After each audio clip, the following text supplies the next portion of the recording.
اللہ رب العزت کا جو ضابطہ خاص ہے اور ضابطہ عام ہے ہدایت کا، وہ کیا ہے؟ اللہ رب العزت کا عام ضابطہ یہ ہے، ہدایت اور اصلاح کی توفیق اسے دیتے ہیں جو طالب ہوتا ہے، جس کے دل میں طلب ہوتی ہے۔ اور خاص ضابطہ کیا ہے؟ کبھی کبھی اللہ توفیق عطا فرما دیتے ہیں بغیر طلب کے بھی، اور بعض نعمتیں اللہ بغیر طلب کے بھی عطا فرماتے ہیں۔ قرآن کریم کے آغاز میں اللہ نے یہ بات سمجھائی ہے، الف لام میم ذالک الکتاب لا ریب فیہ ھدی للمتقین، کہ یہ کتاب ہدایت ہے متقین کے لیے۔ متقین سے کیا مراد ہے؟ یعنی جو اس قرآن پر عمل کرے گا متقی بن جائے گا۔ یہ متقی کا معنی ہے نیک عمل کرنے والے، اور ایک متقی کا معنی ہے ڈرنے والا۔ اس کا مطلب کیا ہے؟ یہ قرآن کریم ہدایت ہے ان لوگوں کے لیے جو اللہ سے ڈرتے ہیں۔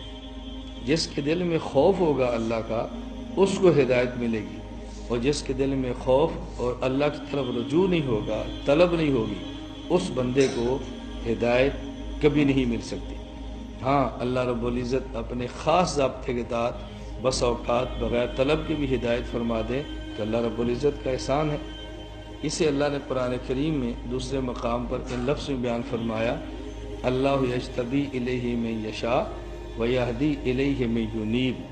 اللہ رب العزت جسے چاہتے ہیں منتخب فرما لیتے ہیں۔ اور یہاں دیکھیں لفظوں میں فرق کیا ہے، اللہ یجتبی الیہ من یشاء ویہدی الیہ من ینیب، یہاں من یشاء نہیں فرمایا، اللہ یجتبی الیہ من یشاء، اللہ جس کو چاہتے ہیں اپنے خاص کرم سے اپنی طرف متوجہ فرما لیتے ہیں۔ یہ خاص ضابطہ ہے۔ اور عام کیا ہے؟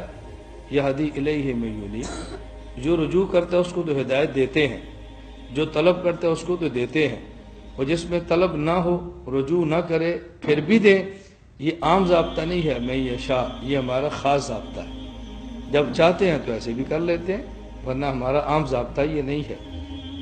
ہم سب پابند وہ اللہ کے قانون کے ہیں، ضابطے کے پابند ہیں، ہم قانون کے پابند ہیں۔ اللہ رب العزت ایسے فرماتے رہتے ہیں، میں مثال دوں تو شاید بات جلدی سمجھ آئے۔ اللہ رب العزت کا قانون اور ضابطہ یہ ہے کہ مرد عورت شادی کرتے ہیں، پھر آپس میں ملتے ہیں، اللہ اس کے بعد اولاد عطا فرماتے ہیں۔ شادی بھی نہ کریں، شادی کے بعد ملے بھی نہ، اور پھر کہیں اولاد ہو، یہ اللہ کے ساتھ مذاق ہے۔ کیوں؟ مریم کو خدا نے اولاد دی ہے بغیر خامد کے، تو ہمیں کیوں نہیں دیتا؟ وہ ضابطہ نہیں ہے، وہ اللہ کی قدرت ہے۔ عام ضابطہ یہی ہے، کوئی آدمی دن کو نہ بازار جائے، نہ مزدوری کرے، نہ کام کرے، اللہ میں رزق کیوں نہیں دیتا؟ اللہ رزاق نہیں ہے؟ اللہ رزاق ہے، لیکن ضابطہ یہ ہے کہ محنت آپ کریں گے، رزق اللہ دے گا۔ کسان کے کام اس کے ذمے ہے، ہل چلائے، پھر اس میں بیج بوئے، اس کے بعد اللہ رب العزت اپنے کرم سے گندم اور فصل اگا دیتے ہیں۔ لیکن ہمارے ذمہ کچھ کریں، آدمی ہل بھی نہ چلائے اور گندم اور کوئی چیز بوئے بھی نہ، اور پھر یہ کہ اللہ پاک اس میں گندم اگا دے، کیوں؟ اللہ قادر نہیں ہے؟ یہ اللہ کی قدرت کے ساتھ مذاق ہے۔ اللہ رب العزت کا جو ضابطہ ہے اس کے مطابق چلیں۔ اسی طرح دنیا کا معاملہ ہے، اسی طرح دین کا ہے۔ اگر کوئی انسان چاہتا ہے مجھے عزت ملے، اللہ کا فیصلہ ہے، اللہ کا فیصلہ ہے کہ عزت اللہ دیتا ہے، بندہ نہیں دے سکتا۔ عزت اللہ دیتے ہیں، وہ تو عز من تشاء و تذل من تشاء۔ اور قرآن کریم میں ہے یبتغون عندهم العزة فإن العزة للہ جمیعا۔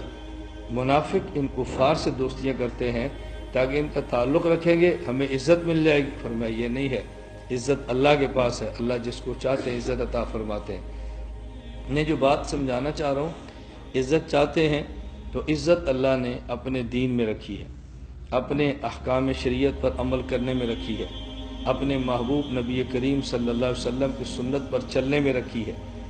دل کا سکون اطمینان چاہتے ہیں تو اللہ رب العزت نے دل کا اطمینان اور دل کا سکون اپنے پیغمبر کی پاکیزہ زندگی میں رکھی ہے۔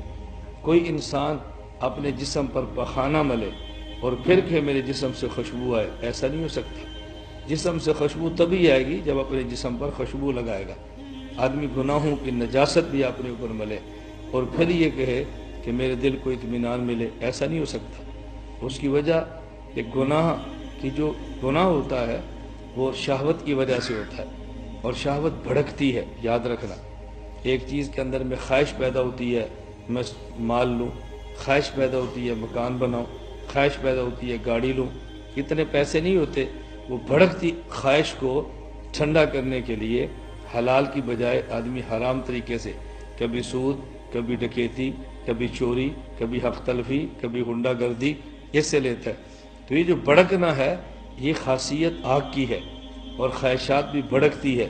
اب یہ کیسے ہو سکتا ہے آدمی کام وہ کرے جو بھڑکیلے ہوں اور پھر یہ کہے کہ میرے دل کو اللہ ٹھنڈک عطا فرما دے؟ ایسا نہیں ہوگا۔